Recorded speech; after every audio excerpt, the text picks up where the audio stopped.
নববর্ষ যাচ্ছে, শুভ নববর্ষ চলবে।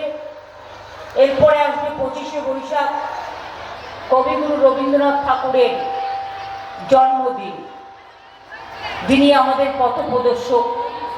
সুরের মধ্যে দিয়ে, গানের মধ্যে দিয়ে, গল্পের মধ্যে দিয়ে, ভাষার মধ্যে দিয়ে, আশার মধ্যে দিয়ে, দিশার মধ্যে দিয়ে সারা বিশ্বকে সমৃদ্ধ করেছেন। আমি আমার এখানে শিষ্যানু আছে, আজকে অনুরোধ করবো ইয়াঙ্গার ক্যান্ডিডেট, ইয়াং জেনারেশন, ওর সিম্বল আছে 3 নম্বরে, ওকে ভোট দিয়ে বলবেন জোড়াফুলে ভোট দিন, আর 1, 2, 3 মনে রাখবেন, 1, 2, 3 বিজেপিকে বিদায় দিন। চণ্ডীতলায় আছে সাথী খান্ডেকর, আকবর আলীর বউ, আপনারা জানেন, ওর ছেলেও এখানে আছে, দীর্ঘদিন শ্রীরামপুরের লোকসভার মেম্বার ছিল, আমার খুব প্রিয় ছিল। ওর সিম্বল হচ্ছে 4, 1, 2, 3, 4 বিজেপির হবে হার। আমি এখানে প্রবীরদা, দিলীপ যাদব থেকে শুরু করে অনেককেই দেখতে পাচ্ছি, কিন্তু সবার নাম হয়তো এই বড় বড় সবাই বলা সম্ভব হয় না, কিন্তু যারা বসে আছেন নিচে এবং ওপরে, তারা কিন্তু আমাদের সকলেরই অত্যন্ত প্রিয় এবং তারা দলের অ্যাসেট। আমরা যারা উপরে থাকি, আমাদের থেকেও বেশি সম্পদ হচ্ছে নিচে যারা বসে থাকেন। তৃণমূলের কর্মীরাই হচ্ছেন আমাদের সবচেয়ে বড় সম্পদ। আপনারা এর আগেও তৃণমূলের জন্মদাত্রী মা, তৃণমূলকে লালন পালন করেছেন, আর আপনারা দেখতে পাচ্ছেন করলেন কিভাবে ফাইট করে লোকসভায়। এবং আমি যখন কোর্টে কেস করলাম, সুপ্রিম কোর্টে নাম বাদ দিয়েছিল 60 লক্ষ, যেটা লজিস্টিক্যাল ডিসক্রিপেন্সি, খুব অন্যায়, মিসম্যাপ 58 লক্ষ করেনি, প্লাস 60 লক্ষ বাদ দিয়েছিল। তার থেকে সুপ্রিম কোর্টে ফাইট করে আমরা 32 লক্ষ লোকের নাম তুলে দিয়েছি, এবং বাদ বাকিটাও আগামী দিন, টুডে অর টুমরো, নিশ্চয়ই উঠবে। চিন্তা করবেন না, ভয় পাবেন না।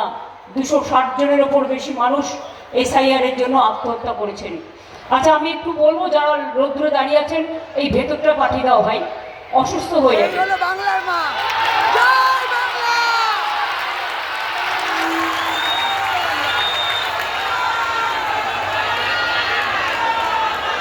এই হলো বাংলার মা, এই হলো বাংলার মা।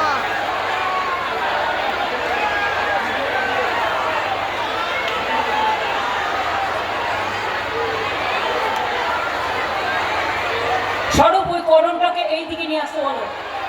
হ্যাঁ, এই পর্যন্ত ঢুকে যা।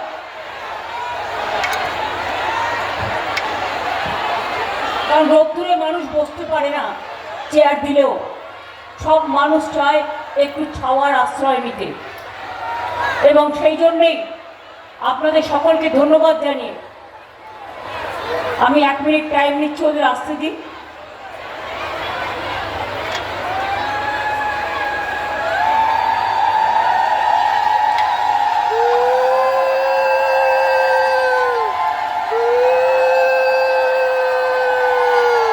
সবাইকে ঢুকিয়ে দিন। কাল গরমে 4 জন মারা গেছে, দেখেছেন তো ভোটের দিন, পরশু দিন।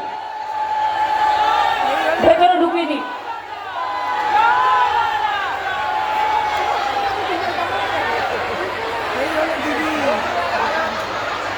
দিদির মায়া। আরে পুলিশের ভাইয়েরা অত আপনাদের বেশি অ্যাক্টিভ দেখানোর দরকার নেই।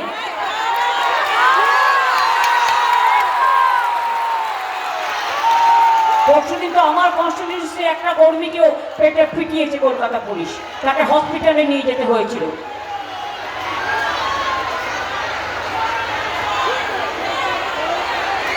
আরে ছেলেদেরও ছাড়ুন।